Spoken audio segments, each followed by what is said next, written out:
에베소서 5장 21절부터 33절의 말씀 다 자세히신 줄 알고 한 목소리로 함께 봉독하여 올리도록 하겠습니다.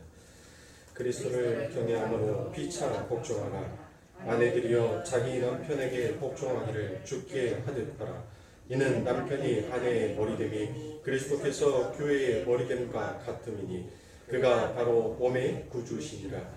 그러므로 너희가 그리스도의 아내들도 범사에 자기 남편에게 복종할지니라. 남편들아 아내 사랑하기를 그리스도께서 교회를 사랑하시고 그 교회를 위하여 자신을 주신같이 하라. 이는 곧 물로 씻어 말씀으로 깨끗하게 하사 거룩하게 하시고 자기 앞에 영광스러운 교회로 세우사 티나 주름 잡힌 것이나 이런 것들이 없이 거룩하고 흠이 없게 하려 하심이라. 이와 같이 남편들도 자기 아내 사랑하기를 자기 자신과 같이 할지니 자기 아내를 사랑하는 자는 자기를 사랑하는 것이라. 누구든지 언제나 자기 육체를 미워하지 않고 오직 양육하여 보호하기를 그리스도께서 교회에게 함과 같이 하나니 우리는 그 몸의 지체임이라. 그러므로 사람이 부모를 떠나 그의 아내와 합하여 그 둘이 한 육체가 될지니 이 비밀이 크도다. 나는 그리스도와 교회에 대하여 말하노니 그러나 너희도 각각 자기의 아내 사랑하기를 자기 같이 하고 아내도 자기 남편을 존경하라. 아멘. 남편들아 아내들아라는 말씀을 제목을 가지고 우리가 이제 세 번째 시간을 하고 드디어 이제 에베소서 5장이 전부 다 끝나고 다음 주부터는 에베소서 6장 자녀와 부모에 대한 것에 대해서 우리가 함께 은혜를 나눌 것입니다. 그래서 오늘 이제 남편들아라는 그와 같은 말씀에 대해서 남편들은 과연 아내들을 어떻게 대해야 되는지 그 부분을 함께 살피기 전에 우리가 지난 시간에 아내들아 남편에게 복종하라라는 그와 같은 말씀을 여러분들에게 드렸죠. 그래서 여기서 복종하다라는 것이 바로 휘포타소라고 했습니다. 그래서 이 휘포타소라는 것은 단순히 굴종의 뜻이 아니라 그 휘포타소 안에는 탁시스라는 바로 그 단어가 있는데 그것은 바로 질서다라고 말씀을 드렸습니다. 그래서 질서를 위해서 아내들아 남편에게 순종하라, 복종하라라는 그 같은 말이 담겨 있는 것입니다. 그래서 그렇게 하나님의 위계 질서는 바로 고린도전서 11장 3절과 8절과 9절의 말씀을 제가 읽어드림으로 인해서 하나님의 질서가 어떻게 흘러가요? 하나님으로부터 그리스도로, 그리스도에서 남자로, 남자에게서 여자로 이렇게 흘러가더라는 것입니다. 그런데 이 마귀의 권세, 마귀의 유혹을 받은 인간들이 바로 이 질서를 깨버렸더라라는 것입니다. 그래서 이 질서를 무너뜨린 것이 곧 제가 제다라고 여러분들에게 말씀을 드렸고 이 무너지는 질서를 하나님께서는 창세전에 선택한 당신의 백성들에게 이 질서를 회복하여 주셨다라고 말씀을 드렸습니다. 그래서 이 세상의 사람들은 이 깨어져 버린 질서 속에서 살아가는데 마치 그게 진리이고 그게 순서인 것처럼 살아가더라라는 것입니다. 그러나 하나님께서는 반드시 이 위계의 질서 속에서 하나님은 일하시고 이 질서를 하나님은 다시 회복하시기 위해서 우리들에게 예수 그리스도를 주셨다라고 말씀을 드렸습니다. 그래서 아내와 남편은 마치 그 열차가 어떠한 목적지를 향하여서 달리기 위해서 그 기차만 필요한 것이 아니라 그 기차가 달릴 수 있는 레일도 필요하더라라고 말씀을 드렸습니다. 그래서 바로 아내와 남편은 하나의 목적지를 향하여서 남편은 기차가 되어서 그 레일 위를 힘차게 끌고 가는 자처럼 그렇게 가정을 끌고 가야 하는 것이고 그 아내는 마치 레일처럼 아무리 자기 자신에게 막중한 업무가 과중한 것이 그에게 온다 할지라도 하나님께서는 그 하늘에 있는 천국에 있는 가정들을 통하여서 바로 거룩을 도모하기 위한 하나의 과정으로 우리들에게 주셨기 때문에 그래서 아내는 그 남편이 이끌어가는 그 삶 가운데 있어서 우리가 복종해야 된다라고 말씀을 드렸습니다. 그런데 그 복종은 단순히 다른 복종이 아니다라고 말씀을 드렸죠. 바로 에베소서 5장 23절에 우리가 아내가 그 남편에게 순종해야 되는 그 이유가 무엇인지에 대해서 바로 기록이 되어 있습니다. 그래서 그 말씀을 읽어드리면 이는 남편이 아내의 머리됨이 그리스도께서 교회의 머리됨과 같음이니 그가 친히 몸의 구주시니라라고 이야기를 하고 있습니다. 그래서 바로 아내가 남편들에게 복종해야 되는 것은 단순히 다른 것이 아니더라고 했어요. 여러분들 그 남편이 바로 하나님의 그 거룩을 향하여서 하나님의 영광을 향하여서 그렇게 가는 일에 대해서는 복종하고 순종해야 하나 나머지 세상에 있어서 나머지 것을 뭐 하라는 거예요? 저주라라고 말씀을 드렸죠. 그래서 하나님의 영광만큼은 거룩만큼은 절대 여러분들 마음속에서 뺏기면 안 되지만은 나머지는 그냥 저주는 자, 순종해주는 자로 그렇게 가야 된다라고 말씀드렸습니다. 그래서 우리 아내는 다른 것은 다 져주는데 예수 얘기만 나오면 절대 양보를 안 하더라 라는 그와 같은 것을 심어줘야 돼요. 그래서 도대체 저 아내가 저렇게 다른 일에는 그래요 여보 하면서 모든 것들을 다 따라주면서 예 하는데 그 예수 얘기만 나오면 도대체 저 혈기와 저 사나운 발톱은 어디서 나왔는지 도대체 저 예수가 무엇이길래 저렇게 목숨처럼 나한테 목숨을 걸고 나한테 이렇게 할까? 그 궁금증을 유발시켜야 돼요. 그러니까 여러분들의 삶이 고단할 수밖에 없죠. 힘들 수밖에 없죠. 자꾸 억척스럽게 여러분들에게 다가설 수밖에 없는 거예요. 그런데 그 모든 것들을 이겨내니 결국은 똑같은 하나님의 영광을 위해서 그를 끄집고 데리고 가더라는 것입니다. 그러니까 여러분들 삶 가운데 있어서 그처럼 힘들고 지친 삶이 되더라도 여러분들 그 삶은 결국 서로가 하나 되어서 생명을 낳게 하는 거룩을 향하여서 하나님의 영광을 드러내는 삶이다라는 그 마음의 소망을 가지시고 여러분들 가정 안에서 아내들은 남편에게 복종하면서 살아야 하는 자들인 것입니다. 자, 그렇다면 오늘은 이 남편들은 아내들에게 어떻게 대해야 하는가에 대해서 함께 살펴보고 오늘 이 5장의 기나긴 3주의 시간을 마치도록 하겠습니다. 자, 에베소서 5장 25절부터 30절에 보면 남편들아 아내 사랑하기를 그리스도께서 교회를 사랑하시고 위하여 자신을 주신같이 하라. 이는 곧 물로 씻어 말씀으로 깨끗하게 하사 거룩하게 하시고 자기 앞에 영광스러운 교회로 세우사 티나 주름 잡힌 것이나 이런 것들이 없이 거룩하고 흠이 없게 하려 하십니다. 이와 같이 남편들도 자기 아내 사랑하기를 제 몸같이 할지니 자기 아내를 사랑하는 자는 자기를 사랑하는 것이라. 누구든지 언제든지 제 육체를 미워하지 않고 오직 양육하여 보호하기를 그리스도께서 교회를 보양함 같이 하나니 우리는 그 몸의 지체임이니라라고 되어 있습니다. 자, 남편들은 자기에게 복종하는 아내를 어떻게 대하라고 얘기를 하고 있습니까? 그리스도께서 교회를 사랑하시고 자신을 주심같이 하라라고 이야기를 하고 있습니다. 그렇죠? 그렇게 사랑하라고 얘기합니다. 그러면 우리 주님이 우리가 어떨 때 당신을 우리들에게 주셨나요? 우리가 어떤 상태에 있었을 때? 바로 골로새서 1장 21절부터 22절에 보면 전에 악한 행실로 멀리 떠나 마음으로 원수가 되었던 너희를 이제는 그의 육체의 죽음으로 말미암아 화목케 하사 너희를 거룩하고 흠없고 책망할 것이 없는 자로 그 앞에 세우고자 하셨으니 라고 되어 있습니다.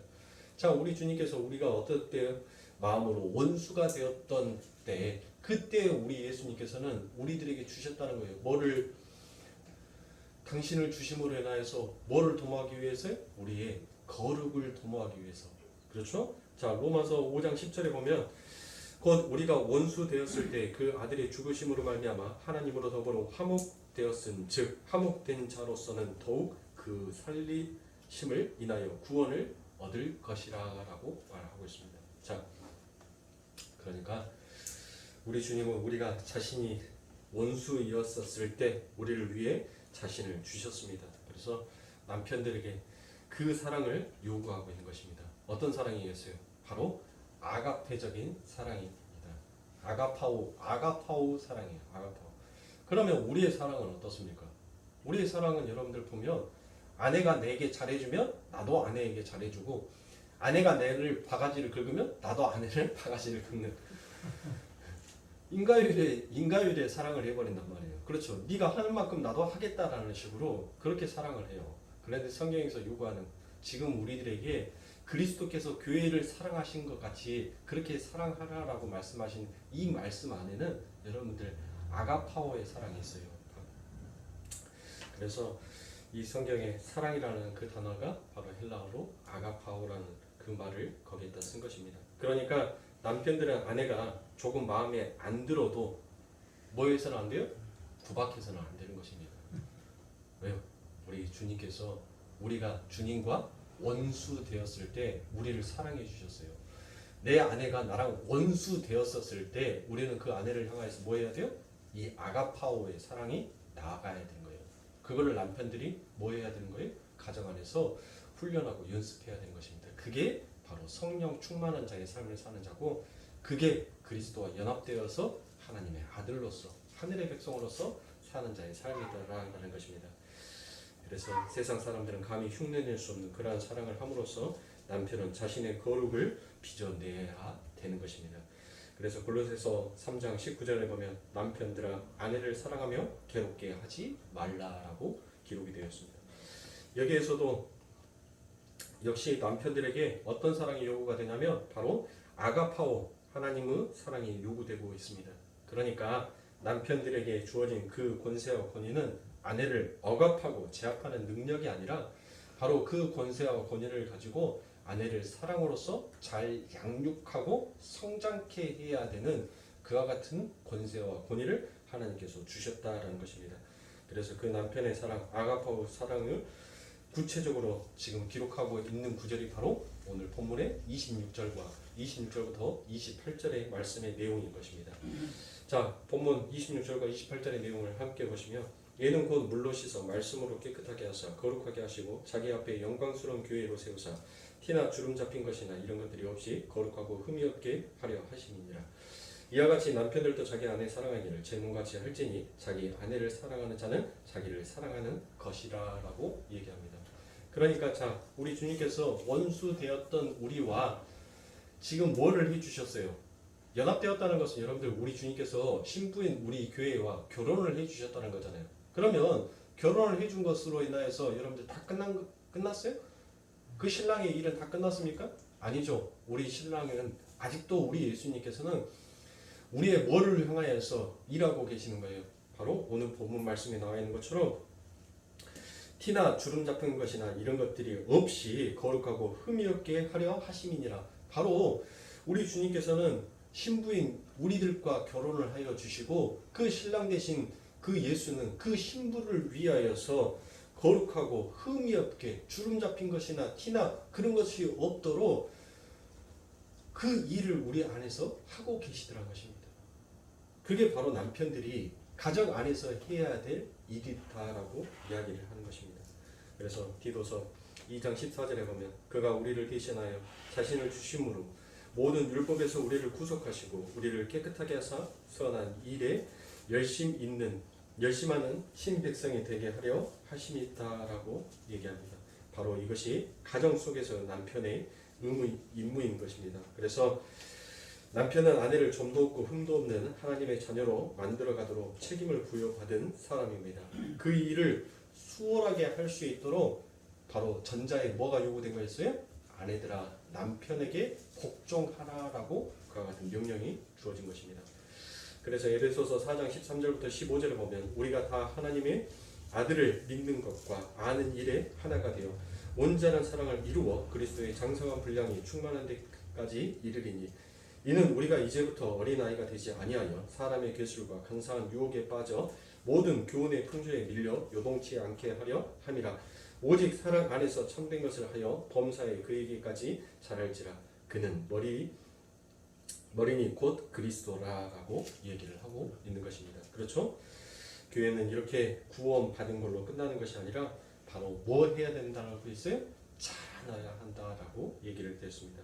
바로 그 일을 우리 안에 계신 예수 그리스도께서 지금 하고 계시는 것입니다. 그래서 23절에 남편들은 아내를 뭐라고 얘기를 하고 있습니까? 구주다라고 이야기를 하고 있습니다. 에베소서 5장 23절을 보면 이는 남편이 아내의 머리됨이 그리스도께서 교회의 머리됨과 같음이니 그가 친히 몸의 구주시니라라고 되어 있습니다.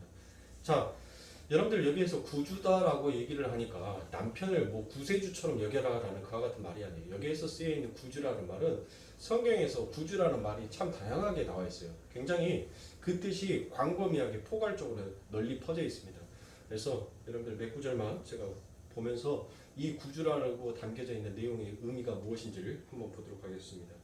디모데전서 4장 10절에 보면 이를 위하여 우리가 수고하고 진력하는 것은 우리 소망을 살아계신 하나님께 둠이니 곧 모든 사람 특히 믿는 자들의 구주시라라고 되어 있습니다. 자, 이것을 여러분들 잘못 해석을 하면 보편 구원단자들은 바로 하나님은 모든 사람들의 구세주가 된다라고 해석을 합니다. 여러분들 그 해석이 맞아요? 그러면 하나님께서 창세 전에 선택한 백성들은 과연 뭐가 되는 거예요? 그러니까 보편 구원론자들이 그 구원론을 가지고 구세주다라는 이 말씀을 가지고 모든 백성들의 하나님이시다라는 그와 같은 말은 여러분들 말이 안 맞는 말이에요.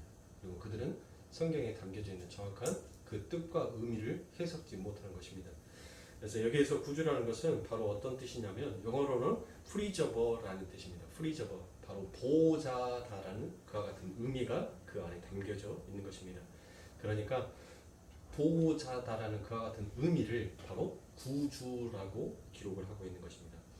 자, 마태복음 5장 45절에 보면 이같이 한즉 하늘에 계신 너희 하나님의 아들이 되리니 이는 하나님이 그 해를 악인과 선인에게 비추게 하시며 그를 의로운 자와 불의한 자로 내리우심이라라고 되어 있습니다. 자, 이렇게 남편은 아내를 보호하고 지키며 길러주는 사람이라는 뜻에서 남편은 아내의 구주다라는 그와 같은 말이 등장하게 된 것입니다.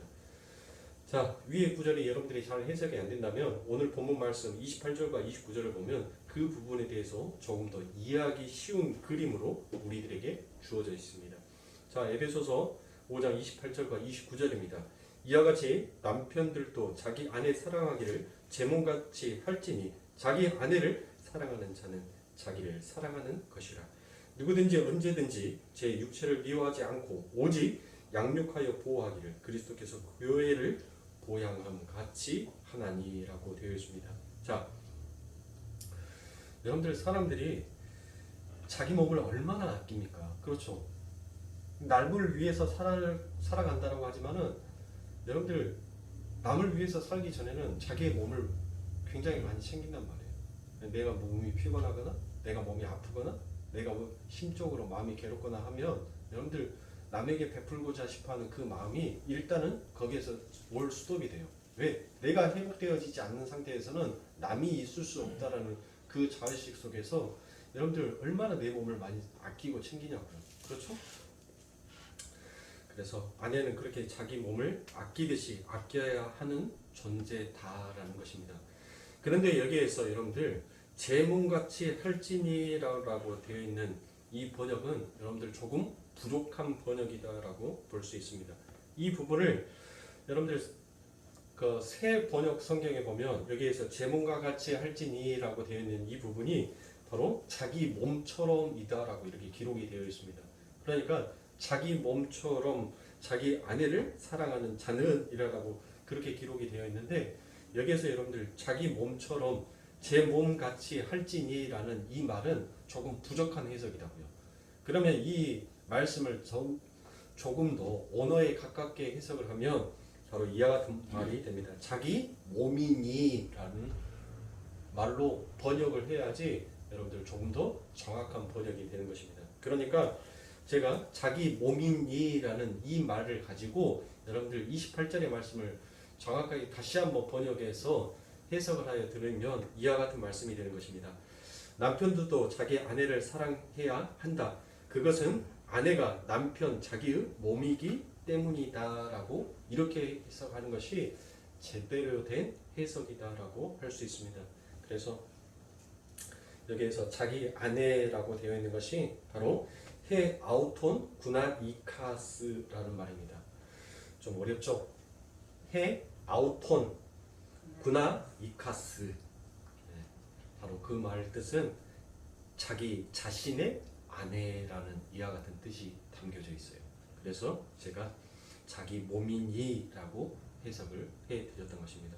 그래서 우리 한국 사람들이 아내를 부를 때 그리고 살아가는 사람들을 부를 때 뭐라고 부릅니까? 이름이 있으면서도 불구하고 자기야라고 많이 부르지 않습니까? 그렇죠? 자기야라고 부르는 것이 아마 제가 봤을 때는 이 헬라어 원문에서 나온 자기 자신의 아내라는 그 말을 줄여서 자기라고 사용을 하고 있는지 모르겠습니다. 그러니까 가정이라는 것은 그저 외로운 남자와 여자가 만나서 자기의 필요성을, 자기의 필요를 위해서 상대방을 찾아다니는 그와 같은 단순한 것이 아니라 남편들의 역할은 이토록 중요한 것이다 라는 것을 성경은 우리들에게 가르쳐 주고 있는 것입니다. 그래서 이와 같은 삶을 우리들은 살기 위해서 우리들에게 필요한 것이 무엇이? 기도인 것입니다. 그래서 우리는 어떠한 의미에서 우리의 인생을 책임과 의무로 떠맡은 것이기 때문에 그래서 우리의 인생이 힘이 든지도 모릅니다. 이렇게 힘이 드신 분들에게 이런 말씀을 여러분들에게 읽어드리고 싶습니다. 고린도전서 7장 10절부터 16절에 보면 혼인하는 자들에게 내가 명하노니 명하는 자는 내가 아니요 주시라. 여자는 남편에게서 갈리지 말고 만일 갈릴지라도 그냥 지내든지 다시 그 남편과 화합하든지 하라. 남편도 아내를 버리지 말라. 그 남은 사람들에게 내가 말하노니 이는 주의 명령이 아니냐. 만일 어떤 형제에게 믿지 아니하는 아내가 있어 남편과 함께 살기를 좋아하거든 저를 버리지 말며 어떤 여자에게 믿지 아니하는 남편이 있어 아내와 함께 살기를 좋아하거든 그 남편을 버리지 말라.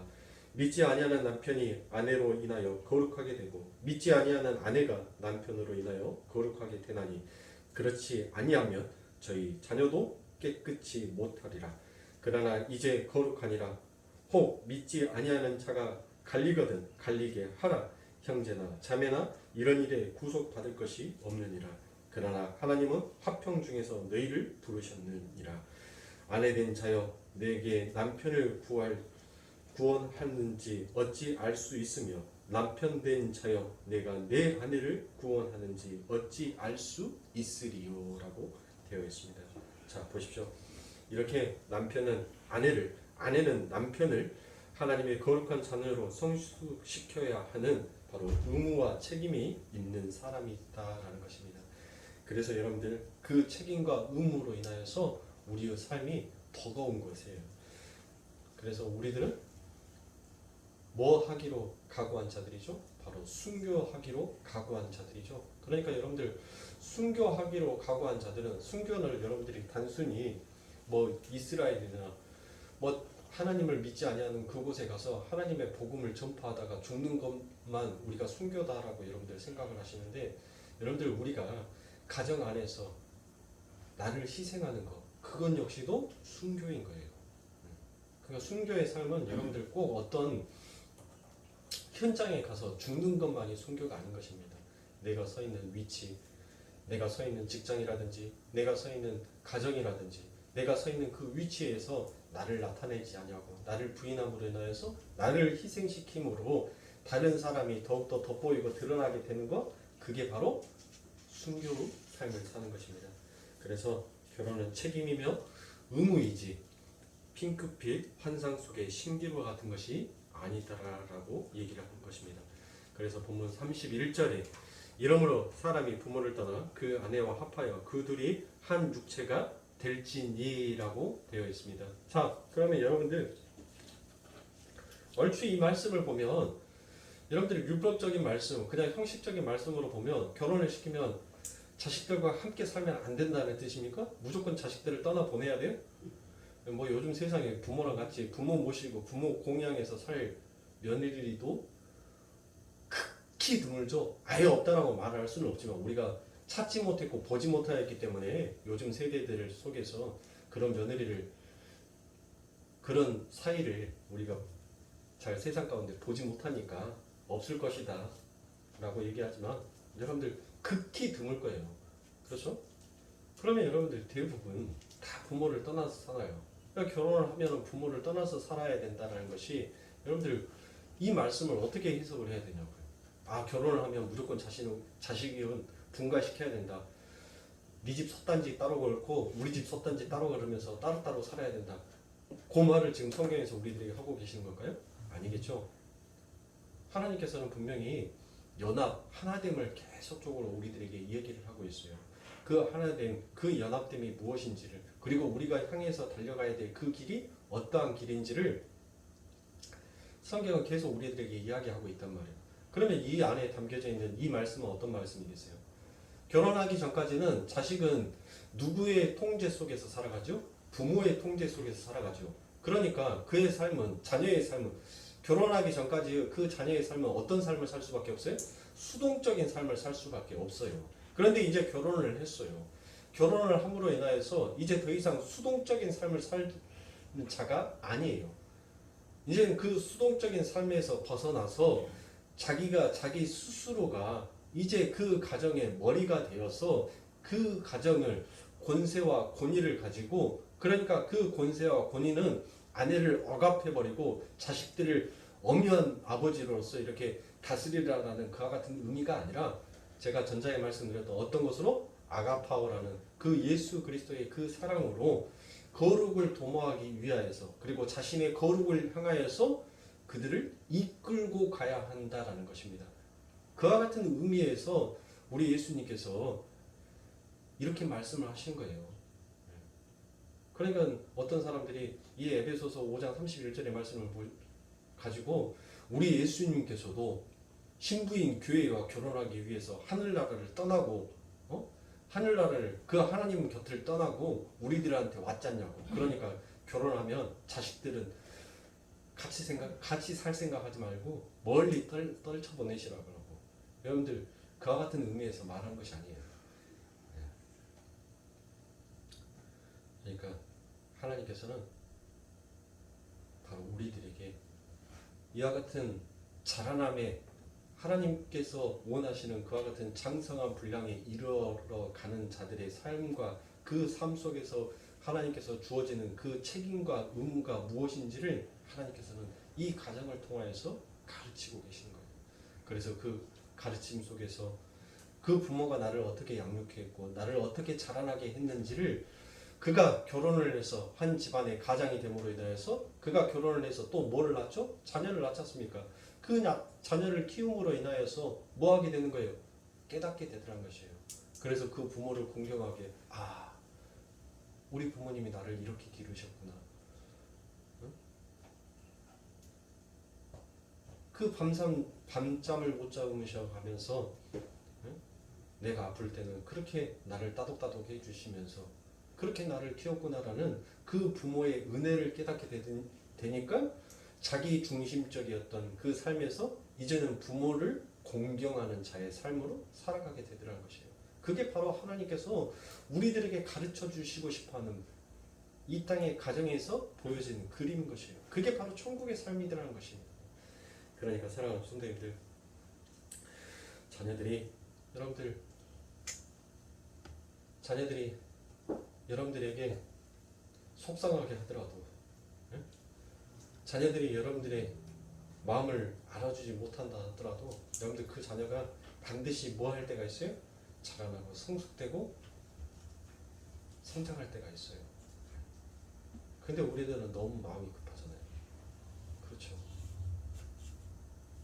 우리가 나무를 한 그루를 심어놓고 난 다음에 그 나무에게 너 지금 내가 너 나무 땅에다가 심어놨으니까 너 지금 당장 꽃 펴라고 라고 우리가 명령해도 그 나무는 꽃을 피울 수가 없어요.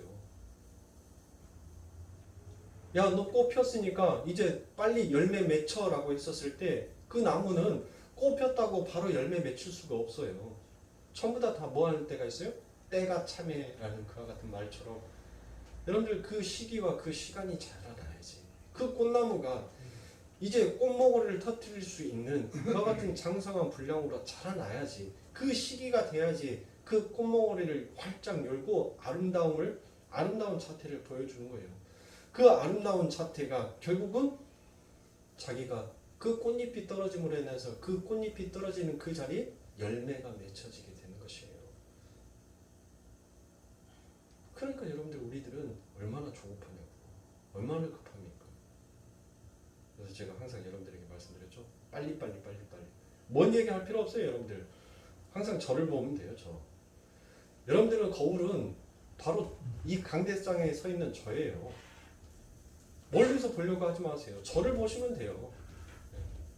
하나님께서는 왜 목회자를 세워놓으시고 하나님께서는 왜 그 목회자의 삶 가운데 있어서 모든 것들을 낱낱이 다 통로시킨 줄 아십니까? 먼 산 쳐다보지 말라는 거예요. 네 앞에 가까이 있는 산 쳐다보면서 그 사람 보고 깨닫고 알으란 거예요. 그러니까 여러분들 목사 해바라기가 되어서는 안 돼요. 우리는 예수 그리스도의 해바라기가 되어야지 목사 해바라기가 되면 안 되는 거예요. 여러분들 우리 인간이 얼마나 여러분들 민감한 존재인 줄 아세요? 얼마나 예민한 존재인 줄 아세요? 그런데 죄에 대해서는 그렇게 예민하지 못하는 자가 우리들한 것이에요. 여러분들 제가 지금 마스크를 쓰고 있는데 처음에 마스크 품귀 현상이 나와가지고 마스크가 그렇게 구하기가 힘들었을 때요. 그때 썼던 마스크는 여러분들 하루 썼다고 해서 이렇게 부지포가 막 이렇게 일어나가지고 콧구멍을 간지럽게 할 적이 없었어요. 근데 요즘은 한 번만 쓰면 이 부지포가 다 일어나가지고 이 피부를 얼마나 간지럽게 하는지 몰라요. 그럼 보면은 여러분들 정말 보일락 말락 하는 머리카락보다도 더 가는 그 가닥 하나가 보풀 하나가 볼락 튀어나와가지고 그걸 가자하게 만든단 말이에요. 그러니까 우리에 대해서는 이렇게 민감하면서 우리는 죄에 대해서는 그렇게 둔하더란 것이에요. 그러면 여러분들 아내들만 아니 남편들만 남자애들만 부모를 떠나게 하면 되는 겁니까? 성경에서는 항상 하나님께서는 공평하신 하나님이에요.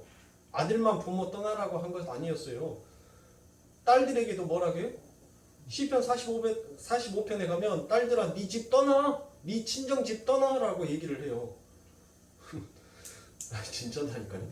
시편 45편 10절에 보면 딸이여 듣고 생각하고 귀를 기울일지어다 내 백성과 아비의 집을 잊어버릴지어다 라고 말씀하고 있지 않습니까?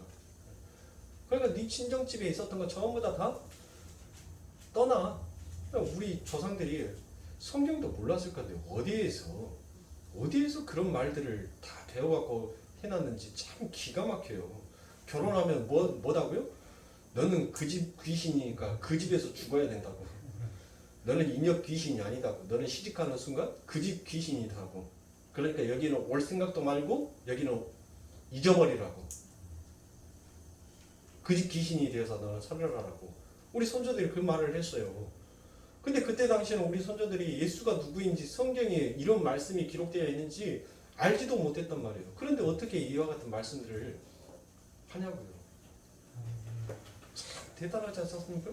시편 45편에 보면 45편 10절에 보면 딸이여 듣고 생각하고 귀를 기울일지어다 내 백성과 아비 집을 잊어버릴지어다 라고 되어 있지 않습니까?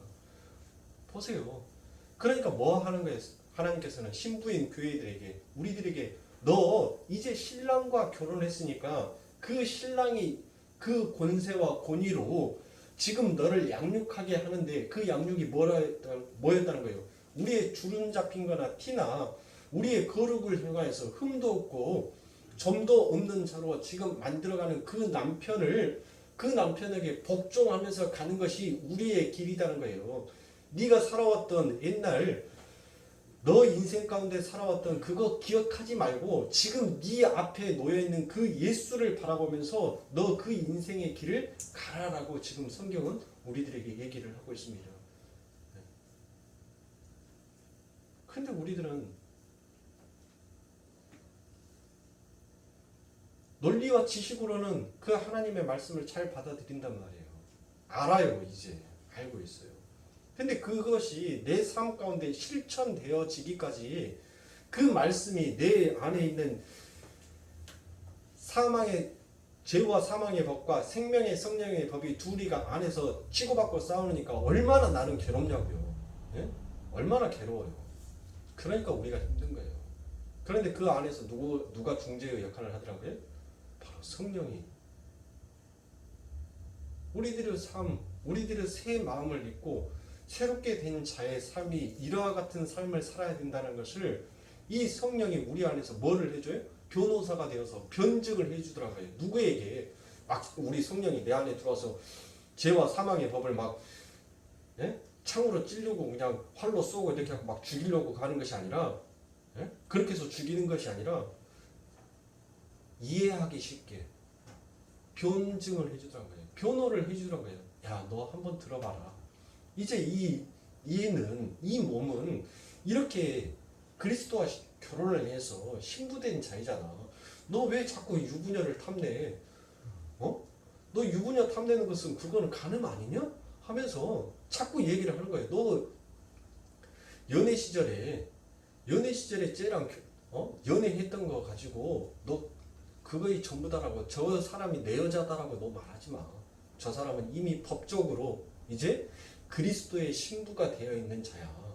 야, 법으로 네가 아무리 연애를 했든 뭐를 했든 간에 뭔 콧동살을 갔든 뭐를 했든지 간에 야, 법적으로 지금 그리스도의 신랑의 이름 속에 기록이 되어 있는 저의 이름을 가지고 네가 자꾸 그것을 그 연애 시절에 갖고 내가 자꾸 그것을 가지고 얘기하면 너 스토커야.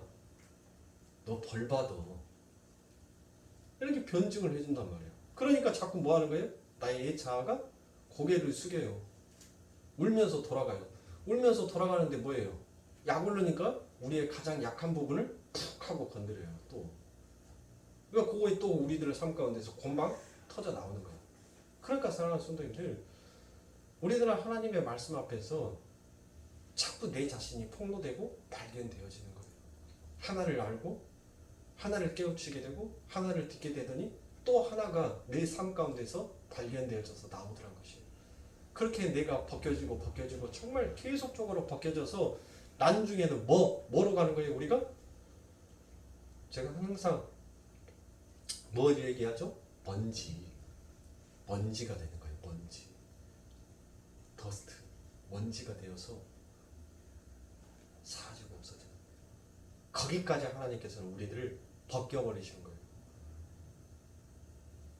말씀, 또 하나의 말씀이 내 안에 내 삶 가운데 생명처럼 심어지는데 그 생명처럼 심어지는 그 말씀이 또 다른 나를 죽이더라는 것이에요. 그러니까 자꾸 나를 아파요. 그 말씀에 의해서. 그런데 여러분들, 신기하게도 그 새로 심어지는 그 하나님의 말씀이 나를 내 삶 가운데서 지치고 힘든, 그래서 이 세상 정말 확 끝내버리고 싶다라고 생각하는 그 삶 가운데 내게 자꾸 힘을 주더란 것이에요. 일어서야지. 넌 할 수 있어. 내가 함께 해줄게. 그와 같은 말씀으로 우리들에게 희망을 주더란 것입니다. 소망을 주더란 것이에요. 그게 여러분들 기적인 거예요. 나는 하나님의 말씀을 이겨낼 수도 없어요. 나는 하나님의 말씀을 지킬 수도 없어요. 그리고 나는 하나님의 말씀처럼 나는 살 수도 없어요.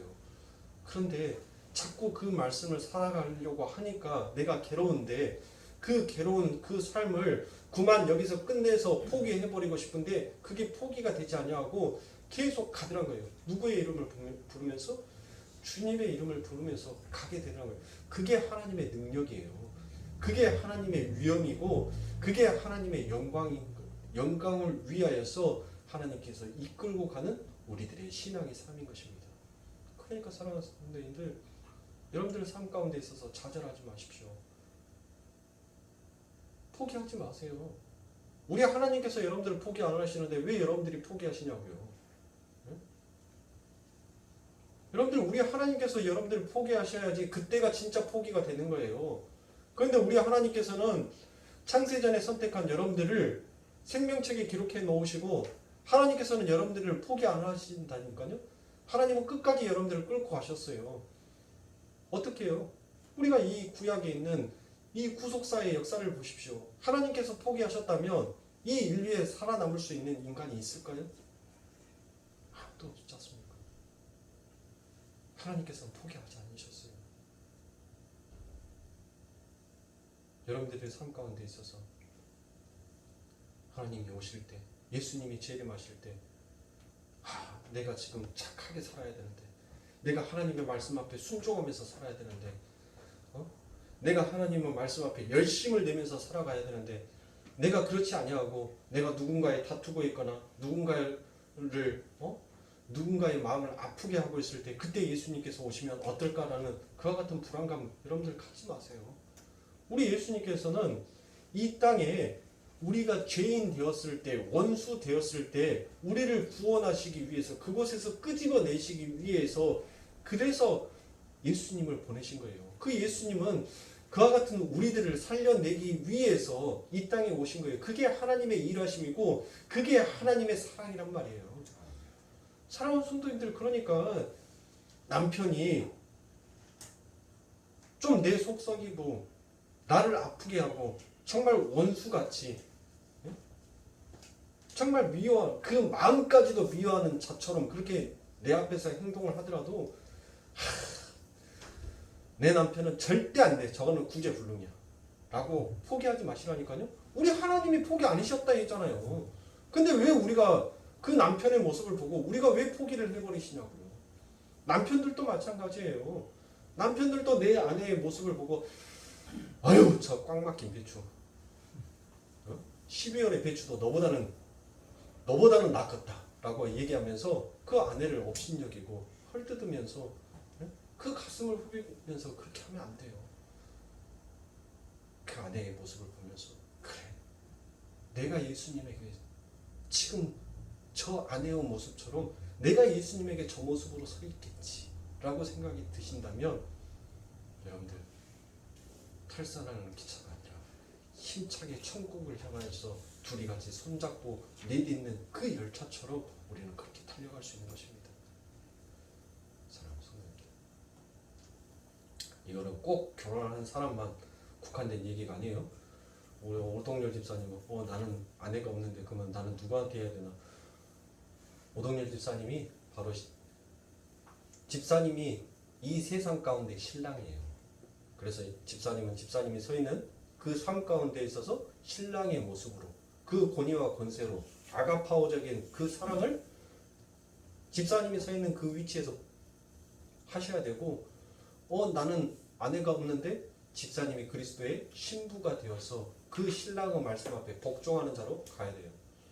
전부 다 결혼했는데 우리 오동열 집사님과 결혼을 안 해서 꼭 집어서 얘기를 했어요. 나는 결혼도 안 했는데 나는 어떻게 해야 되나 하고 또 그 생각하실 것 같아서. 사랑하는 성도님들, 그렇게 우리가 서로가 서로를 세워갈 때 그때 가정은 회복이 돼요. 그때 그 가정은 정말 생명을 향하여서 전부 다 하나된 마음으로 자라나게 되는 것입니다. 그렇게 자라나게 되고 꽃이 피게 되어지고, 그 부모로 인하여서 꽃이 피었던 꽃이 이제 시들고 난 다음에 그 자녀들을 통하여서 하나님께서 뭐를 맺혀요? 성령의 9가지 열매, 하나님께서 원하시는 그 열매를 맺히기 시작한다는 것입니다. 그러니까 사랑하는 성도님들, 누군가의 희생이 주어지지 아니하고는 결코 열매를 맺을 수가 없어요.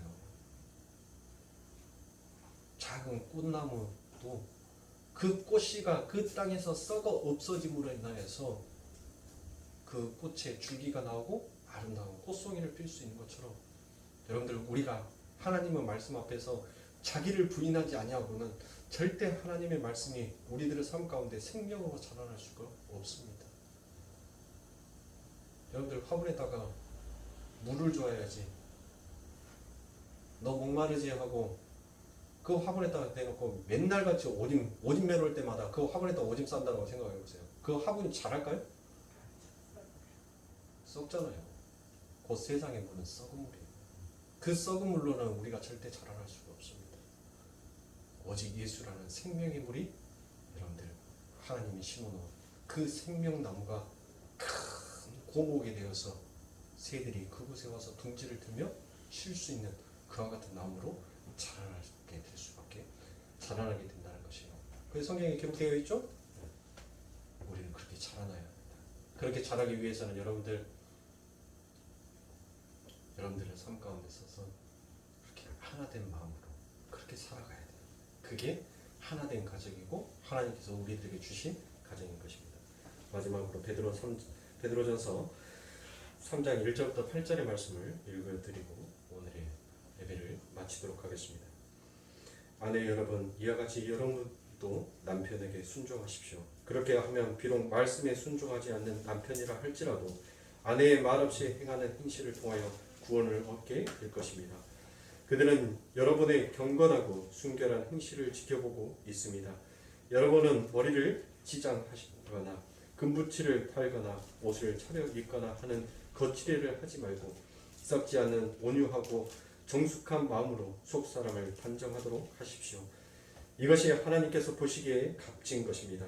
전에 하나님께 소망을 두고 살던 거룩한 여인들도 이와 같이 자기를 단장하고 자기의 남편에게 순종하였습니다. 마치 사라가 아브라함을 주인이라고 부르면서 그에게 순종한 것과 같습니다. 여러분도 선을 행하고 아무리 놀랄 만한 일에도 무서워하지 않으면 사라의 딸들이 될 것입니다. 남편 여러분, 이와 같이 여러분도 아내가 여성으로서 자기보다 약한 그릇임을 이해하고 함께 살아야 합니다. 그리고 생명의 은혜를 함께 상속받은 사람으로 알고 존중하십시오. 그렇게 해야 여러분의 기도가 막히지 않을 것입니다. 마지막으로 말합니다. 여러분은 모두 한 마음을 품으며 서로 동정하며 서로 사랑하며 자비를 베푸며 겸손하십시오. 기도하겠습니다.